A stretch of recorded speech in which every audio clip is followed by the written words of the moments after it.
Ang leadership po ni David, hindi po divided kingdom. Ang leadership po ni David is a united kingdom of Israel. Amen? Sa panahon ni David, nasakop niya po ang mapakaraming lugar. Ang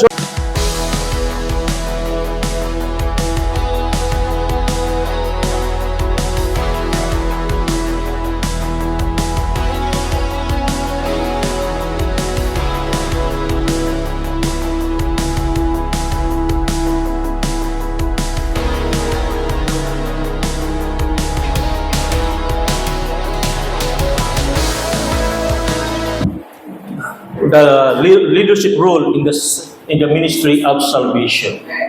Ano ba yung role ng leadership, no? Pag tinawag natin, pag pinag-usapan natin leadership, very crucial po ito. I mean, because if the leadership fall, mag-fall pong leadership, babagsak din ang ating vision. But if the leadership will continue and be going strong, ayun po ay lalago ang gawain at marami ang maliligtas sa ating pamamagitan ng ating ministry. Bakit kaya napaka-importante ng leadership? Amen? Bagong start, alam natin na ang bawat magulang ay leader. Leader po sa pamilya yan. Tama ba? Ang isang ama ay tinawag na haligi ng tahanan at ang ina naman ang ilaw ng tahanan. Okay? Sa leadership sa isang pamilya. At meron pang ang biruan dyan, sabi nila, ang lalaki daw ang leon. Kaya, ang lalaki daw ang head. Tama ba? Pero sabi lang, may problema. Kahit head ang lalaki, bakit? Yung babae daw yung neck, yung liig. Kung saan daw lilig pupunta, nakon doon yung head. Kaya sunod-sunod daw yung head sa liig, sa neck. Kaya di man nakadugtong ang head sa neck man. Mura pare sa inyo nga, ako ang leon sa balay. Pero mas grabe yun ang nagbantay sa leon. Okay? So that's leadership. Pinatawa ko lang kayo kasi alam ko na di ba? Makinanto kayo. So sa pagdating naman sa school, may leadership. Pagdating naman sa ating mga barangay, may leadership. Barangay captain ay isang leader. Sa ating syudad, may leadership, isang mayor. Sa ating province, isang governor. At sa buong Pilipinas, isang presidente. Sila po yung mga executive. So pagdating naman sa church, mayroon din pong leadership. At ito po yung pag-uusapan natin, ano ba ang, gaano ba ka-crucial o pangangailangan sa church, bakit kailangan may ayos ang leadership? Sapagkat pag sira ang leadership, sira ang lahat dyan. Magkakaroon ng kaguluhan, walang ayos, walang peace and order, because may problema sa leadership. Kaya dito, ang pag-usapan natin, the leadership role, kasi salvation ito pinag-usapan, in the ministry of salvation. Bakit ito connected na salvation ang pinag-usapan at bakit kailangan leadership? Okay? Because good leadership wins soul, more soul. Amen? Sa Bible po, sabi po, pag nangangaral si Peter, 3,000 ang naliligtas. Isang preaching. Ngayon, baliktad. 3,000 ang preaching mo, isang naligtas. Mga biruan nila yan. Ano, ha?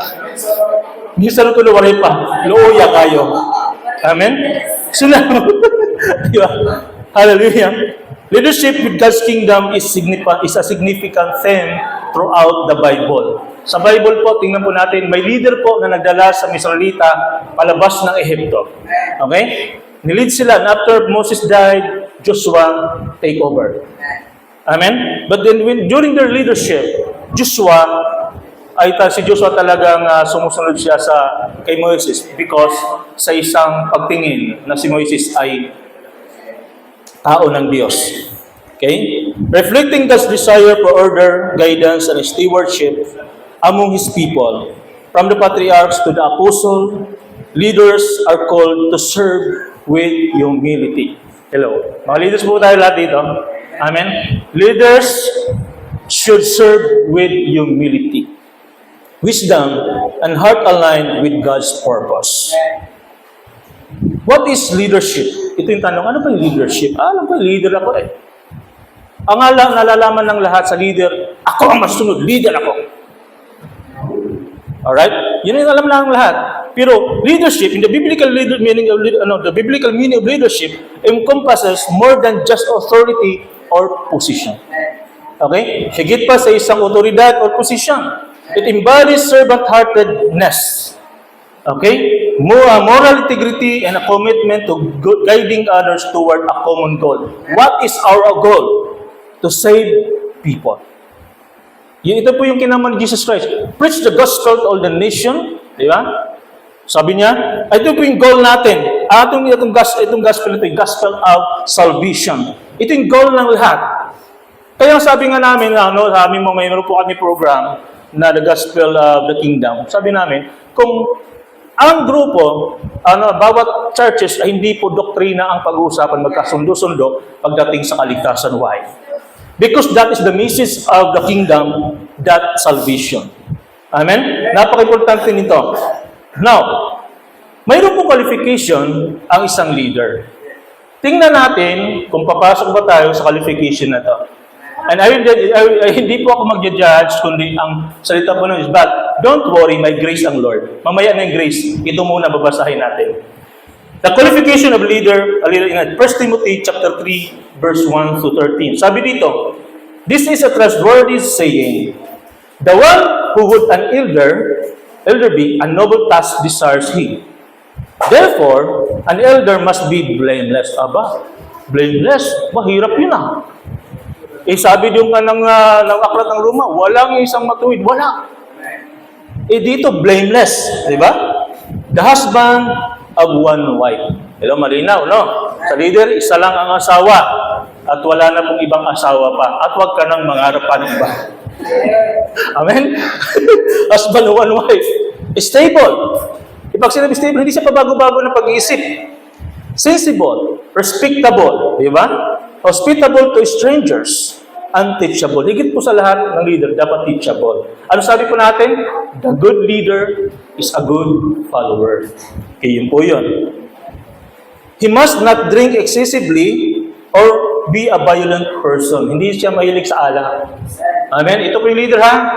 Alam nyo, marami pong mga minister na hanggang ngayon, umiinom pa rin ng alak. Okay? Hindi po ito tayo gina-judge.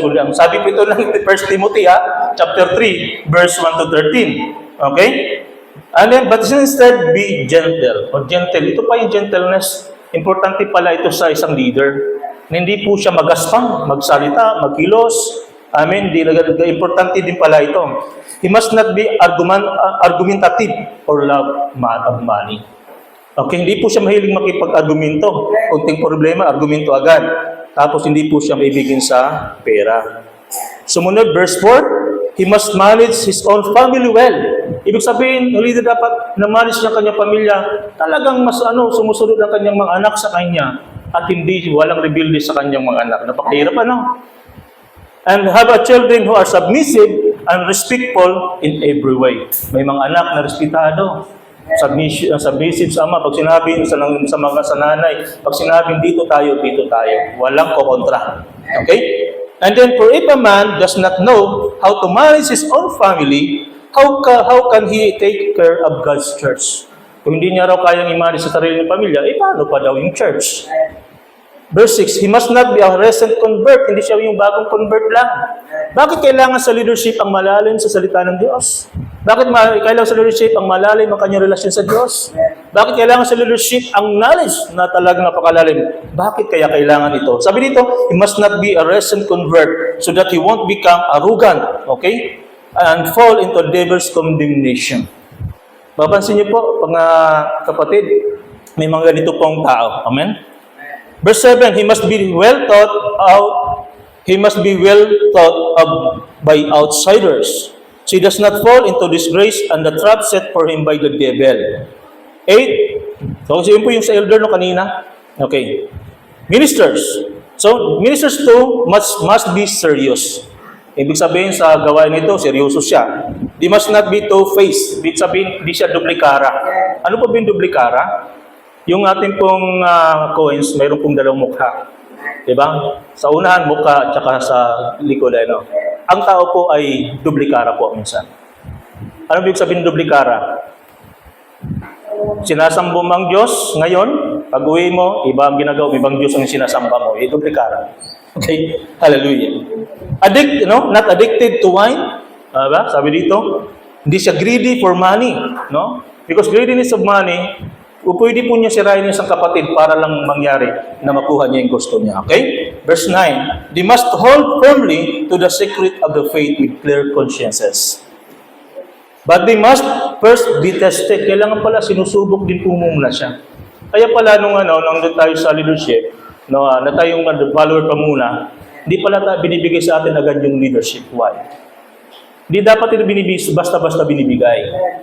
Bakit? Kasi napaka-importante po, very vital po ang leadership. Fragile po ang leadership. Kung magkamali po tayo, problema po ito. Okay? Then if they prove to blameless, they may become minister. Kapag blameless na siya, okay? Matindi ito eh. And then verse 11, their wives must be also be serious. Hello leaders, pati po asawa ninyo dapat magseryoso sa gawain ng Panginoon, lalo sa kaligtasan. They must not be gossip. No? Hindi po humilig sa chismis.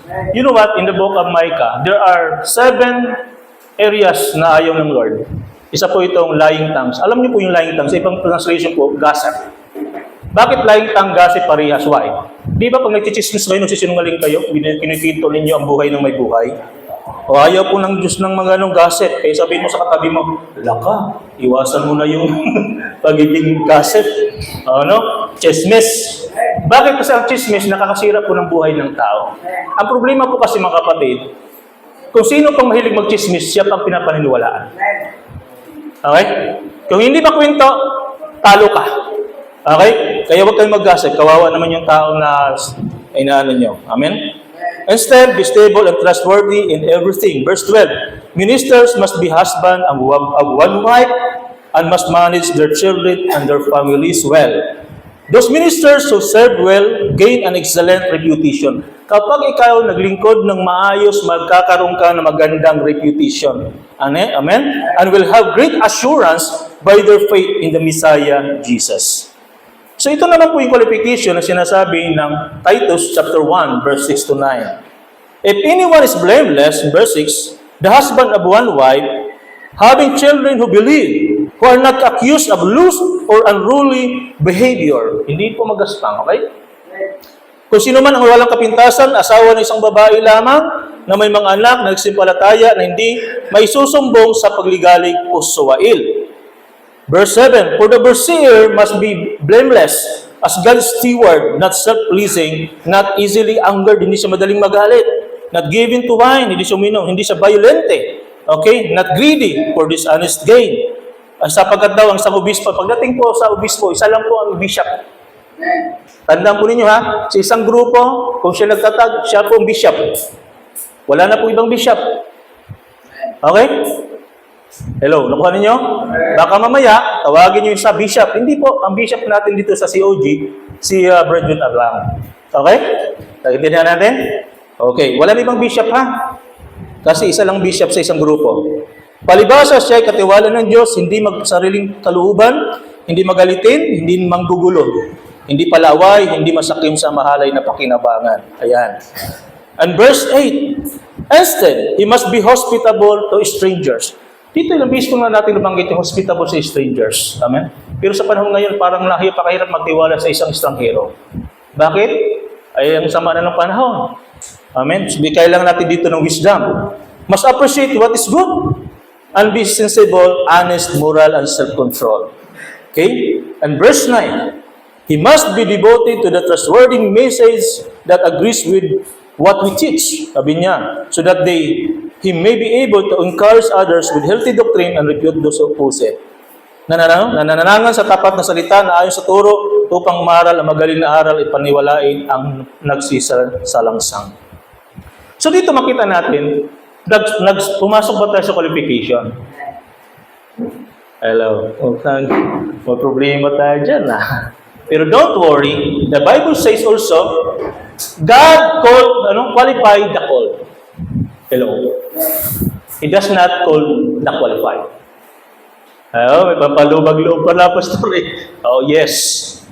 Pero isa kanila pong, ito kasi, church management na kasi ito. Kaya nasabi po nila yon. Amen? Pero talagang yun naman talaga. Pero kung wala naman talaga, di ba? Kasi no one is perfect eh. For all of us, full short to the glory of God. Sino itatayo nito? Ibig sabihin, walang magli-leader. Pero mayroon. Why? Because God, ang Diyos ay gagamitin ka, i-qualified ka sa isang posisyon para maging karapat-dapat ka dyan. And make sure na kapag nasa leadership ka na, masusunod mo na ang mga bagay na ito. Amen? Sa Lumang Tipan po ay mayroon pong mga tinawag ang Diyos na ginawang leader. In the Old Testament, leadership is first exemplified through figures like Abraham, Moses, David, and Abraham called by God to be the father of many nations. Pag sinabing father of the many nations, leader ito. Amen? Demonstrates faith and obedience. In Genesis chapter 12, verse 1 to 3, ang sabi po dito, the Lord told Abraham pa po siya noon kasi hindi pa po siya binagong pangalan niya. Okay? You are to leave your land, your relatives, and your father's house, and go to the land that I'm going to show you. I'll make a great nation of your descendants. I will bless you, and I'll make your reputation great, so that you will be you will be a blessing. I bless those who bless you, but I will curse the one who curses you, and through you all the people of the earth will be blessed. Kaya paano blessing to? Hindi po ito financial lang, kundi pati po sa kaligtasan. Amen? Sapagkat sa angkan po nila lumabas ang Mesiyas. Si Moses naman, Moses chosen to lead the Israelites out of Egypt, exemplifies a leader who intercedes for his people and receives God's law. Okay? His leadership is marked by humility. Sabi dito, as noted in Numbers chapter 12, verse 3, now Moses was a very humble man, more so than any man on the face of the earth. Bakit humble si Moses? Naalala niyo po ba sa kwento doon sa Bible na mayroon po siyang kapatid, ang pangalan po ng kapatid niya ay si Miriam. Nung mapansin ni Miriam na lagi na si Moses ang kinakausap, parang tingin niya na kay Moses na lagi ang pabor. Kaya sabi niya sa sarili niya, bakit? Si Moses lang ba ang kinakausap ng Diyos? So ibig sabihin sa pag-ano, biro magkapatid po ito ha. Pero nagpumasok po sa kanila ang inggit kay Miriam. Ano nangyari kay Miriam? Hindi sinabihan ba siya ni Moses ng sama mo naman, kapatid? Wala po siyang sinabi ganun. Kundi ang Diyos ang nagbigay po ng pagpaalala kay Miriam. Anong nangyari kay Miriam? Nagkaroon po siya ng kitong. Those times, yung kitong po, wala pa pong lunas. Okay? Kaya, doon po nangyari, hindi po nagustuhan ng Diyos yung ganawa ni Miriam. Okay? So, sabi dito, okay, si David naman, David, a man after God's own heart, in 1 Samuel chapter 3, verse 14, is anointed king and served as a model of leadership that combines military prowess with a deep spiritual connection to God. Is perhaps like a leader who seeks God's guidance and repent when he hears. Ang leadership po ni David, hindi po divided kingdom. Ang leadership po ni David is a united kingdom of Israel. Amen? Sa panahon ni David, nasakop niya po ang mapakaraming lugar, ang Jordan, ang Syria, ang part ng Iran, ang nalipa pang mga part po ng Lebanon, di ba? And then some part of Saudi Arabia. Kaya po makita po ninyo yung flag po ngayon ng sa mga military, mayroon po silang patches dito na nakalagay yung mapa. Yung mapa na yun, yung dating territory ni David. Na yun yung ngayong, sabi pa nga ng mga eksperto na, baka kung yun ang gusto nilang mangyari sa panahon ngayon. Okay? Sa panahon ni David, mayroon pong United Kingdom, hindi po divided. Bakit maganda po ang leadership ni David? At naipamana niya nga ito kay King Solomon. Nung si Solomon ang sumalo ng United Kingdom pa rin po siya. Pero nung ang anak na ni Solomon ang humawak, doon na pumasok ang divided kingdom. Okay? So maganda ang pangumuno ni David. Bagamat may mga problema po siya pagdating sa kanyang pamilya. The role of judges and prophets and kings sa Lumang Tipan further illustrates leadership in Israel. Judges like Deborah, Gideon are raised by God to deliver Israel from oppression, while prophets such as Samuel and Elijah provide spiritual direction and correction. Kings are expected to lead with justice and righteousness as seen in the covenantal promises to David. Makita po ninyo, may hari pero may prophet. Bakit ganun ang design ng Diyos nung panahon na yan? Okay? Sapagkat nung ang Israel ay nanghingi po ng hari, sabi nga ni Samuel, ano bang gagawin sa mga taong ito? Sabi ng Panginoong Diyos sa kanya, Samuel, pakinggan mo mga tao, umanap ka na lang ng hari, sapagkat hindi ako nire-reject nila bilang hari, kundi ako. Hindi ikaw ang nire-reject, sabi niya, sapagkat hindi ikaw nire-reject nila bilang hari, kundi ako nire-reject nila bilang hari. Okay? So sa panahon na nangyari, si Saul ay hari, pero si Samuel ang nagbibigay ng direction. Nakuha po ba ninyo? Bakit ganon? Because mostly sa leaders, umaabuso sa kanilang posisyon. Importante masyado sa leadership, mayroon pong advisor. At ang prophet during that time ay nag-advise. Okay na itong gagawin mo, dapat gito. At ang advisor po ay hindi po basta-bastang tao. Ang advisor po ng hari that time ay napakalapit sa Diyos. Amen? Siya yung kinakausap ni Saul. Si Samuel ang kinakausap at siya nagbibigay ng direction sa pamaharian ni Saul. So yun po yung nangyari. And then, pagdating po sa New Testament, mayroon pong mga foundation ito. In the New Testament, Jesus Christ embodies the perfect model of leadership. He teaches that true leadership is servanthood. Hello. Leadership is servanthood. Hindi po, leader ako ganun masunod. Tingali mo sunod, ang buta sa inyo. Di ba? Hindi po ganyan. The New Testament, Jesus Christ embodies the perfect model of leadership. He teaches that true leadership is servanthood. As stated in Matthew chapter 20, verse 26 to 28, whoever wants to become great among you must be your servant. And whoever wants to be first must be your slave. Just as the Son of Man did not come to be served, but to serve and to give His life as a ransom for many. Okay? Because gusto ng Diyos ligtas ang tao. Yun ang kanyang mission ni Jesus Christ. The apostles chosen by Jesus are tasked with spreading the gospel and establishing the early church. Peter, James, and John, among others, demonstrate leadership through preaching, teaching, and pastoral care. The Apostle Paul, in his epistle, outlines qualification for church leaders, emphasizing character, ability to teach and life above reproach. Ito po yung binasa natin kanina, qualification. Sulat po ni San Pablo yon. So, spiritual leadership in the church. Ano po ba itong spiritual leadership in the church? Leadership in the church is characterized by spiritual oversight and shepherding. Elders and deacons are appointed to guide congregation. Okay? Nung time kasi na yun, wala mang tinawag pastor. Hello? Ngayon lang naman ito nauso eh. Maganda nga, tawagin lang tayong brother. Di ba? Kaya lang, pag tinawag naman tayong brother, iba naman. Di mo na yung respect. Kasi tingin nila, pag brother lang. Hindi po ganun sa panahon nila. Pag brother, pag tingin nila na talagang kunuso, wala problema.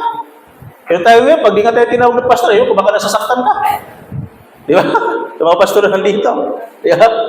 So, ensuring sound doctrine and caring for the needs of the community. Hebrews chapter 13 verse 17 says, instruct believers to obey your leaders and submit to them, for they keep watch over your soul as those who must give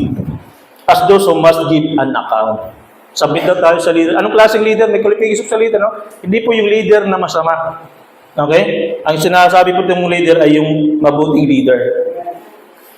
Leadership role in salvation. The leadership role in salvation involves guiding, teaching, and supporting individuals toward Christ, facilitating God's work of eternal life. Leaders act as an example of service. Ano po ba ang pagkakaiba ng leader at saka manager? Hello? Ano may leader at manager? Ang manager, turo ng turo. Gawin mo yan, ha? Gawin mo yan. Ganito gawin mo. Pumunta ka doon, pumunta ka dito. Okay, yan po leader. Turo siya ng turo, pero siya walang ginagawa. Ang leader po, tinuturo niya, siya mismo ang nag-act. Siya mismo ang unang nag-initiate sa kanyang gagawin. Yan po yung leader. Okay? Leaders act as a sample of service, fostering faith through humility. Importante talaga sa isang leader ang humility. Why? Kasi pag wala ka, hindi mo nasa natin humility, pwede kang magmalaki. Leader good ko, presidente good ko. Di ba? Di nga rin mo mamatis ako, ambot lang sa inyo. Okay? Does not show humility. Okay? Prayerful. Okay, prayer in some context, organized ministry. Key responsibilities include fostering personal spiritual growth, providing pastoral care, and helping others experience the transformative love of Christ. Sa akin pong experience, meron pong pagkakaiba kung ikaw ay leader sa isang church at leader ka ng mga pastor. Okay? Sa leadership sa church, ay talagang normal po yun na sumusunod ang mga tao sa iyo. Pero pag ang iyong pong nililid ng mga pastors, doon ko po na rin na sumakot ang ulo ko nung ako po ay nag-presidente ng MC. Naku, ganito pala ang mga pastor. Mahirap kasi mga leader din eh. Alam nyo ba na mahirap i-lead yung mga leaders? Kaysa i-lead yung hindi leaders? Kaya dito sa atin, no, lalo na pa, itong ministry ito, loobin ng Diyos, lalaki ito. Ang mga mahahawakan ito, mga leaders din yan. Okay? Kaya, kung walang order, may division, ay hindi po magiging successful. Kaya po, ang role po ng leadership sa salvation, kailangan maging ayusin, anumang problema, ayusin. Okay? Walang madadown, walang ma-up, lahat ay level. Okay? Pag ganun, magkakaroon po ng good result ito sapagkat ito'y tinitingnan din ng mga tao sa atin. Ang sabi dito, helping others experience the transformative love of Christ. Okay, maranasan ng mga tao na mabago din ang kanilang buhay sa pamamagitan ng Panginoong Hesus. Yan ay because of the leadership. Katulad po ng ginagawa natin ngayon, si OG, kanya pong ini-emphasize na maiintindihan ng mga tao that there's only one true God. Okay? Yan po yung leadership. Okay? The role of leadership extends beyond formal position to include all believers. All believers who are called to influence others through their witness and service. The priesthood of all believers underscores the shared responsibility in advancing the kingdom of God. Okay? Hallelujah? Now, mayroon pong leadership qualities and responsibility as a leader. Ano po ito? Okay? Biblical leadership. Biblical leadership is marked by several key qualities. Unang-una, humility. Bilang leader, mayroon kang humility. Pag sinabi humility, mapagkumbaba kang tao. Amen? Hindi ka agad magmamataas. Pangalawa, integrity. Mayroon ka bang integridad? Okay? Sa harapan ng Diyos at sa harapan ng tao. Wisdom. Mayroon ka bang karunungan na pag na-deliver ka ng speech, may karunungan ka na para magkaroon ng kaayusan, hindi magkaroon ng division. That is wisdom. Okay? And a heart for service. Okay? Leaders are accountable to God. Tandaan po natin, Leaders, accountable tayo sa Diyos and are expected to lead by example. Kailangan maging ganda ang halimbawa. As Paul exhorts in 1 Corinthians chapter 11, verse 1, follow my example as I follow the example of Christ. Yan po yung sabi ni St. Paul. The responsibilities of a leader. Sabi rito, include teaching, nagtiteach po tayo. Pag leader ka, nagtuturo ka, kung ano dapat maging direksyon ng group. Okay? Protecting the flock from false teaching. And equipping the saints for ministry. Ephesians chapter 4, verse 11 to 13. They have to be vigilant. Vigilant daw isang leader. Bakit vigilant? Because baka hindi natin mapansin, ginagamit na pala tayo ng kaaway para magkaroon ng problema ang grupo. Intindihan pa ba natin? Kasi kailangan mo mag-vigilant and prayerful. A leader must be prayerful. Why? Pag ang leader hindi po siya prayerful, maaaring pumasok lagi sa kanya, ito yung gusto ko mangyari, ito gusto ko mangyari. Hindi na pumapasok, ito yung gusto na mangyari ng Diyos. Why? He did not pray. Kailangan importante na isang leader prayerful. Because siya lang ang kinukuha natin ng direksyon ng Diyos. Hindi po tayo kumukuha ng direksyon sa isang tao. Sapagkat ako naniniwala na kapag ang Diyos ang naglagay niyan, ang Diyos ang may direksyon. Amen? Dapat hingi tayo sa Lord, Lord tayo.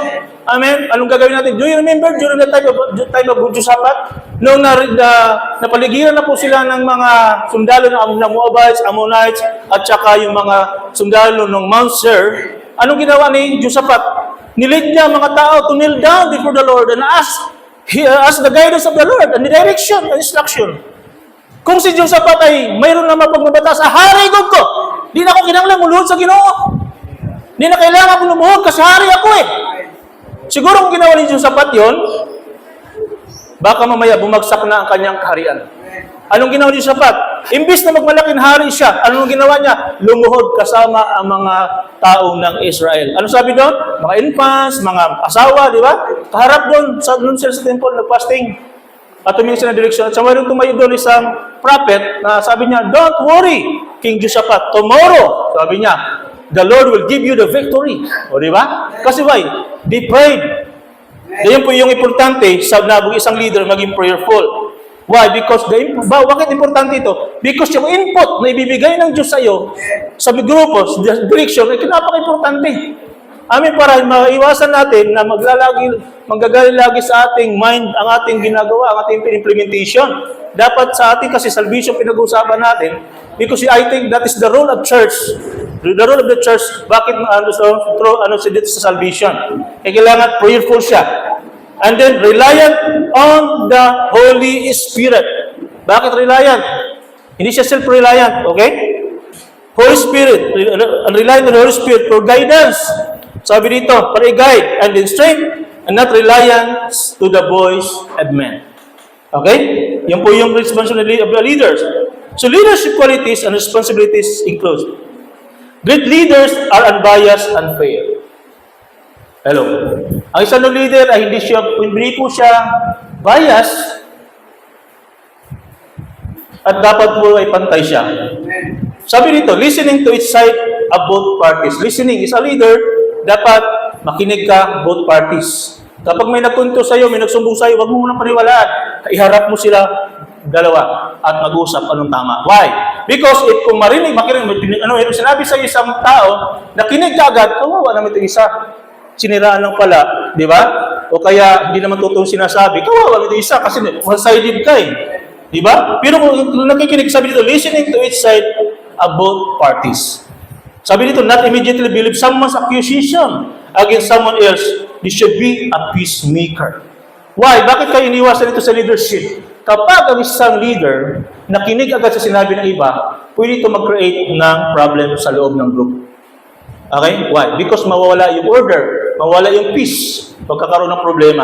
Kailangan both side, pakinggan mo side niya, pakinggan mo side niya, then weigh in, and then you decide o kaya pagharapin mo sila. Yun po yung great leaders. And then leaders unite people, not divide.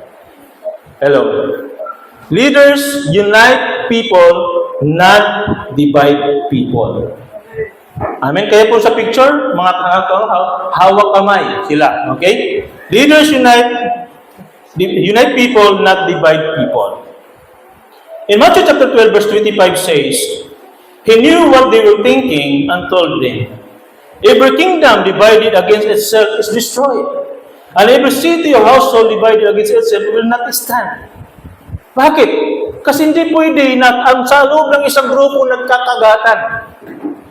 That's why very important yung order sa loob ng isang association, sa isang group, sa isang organization.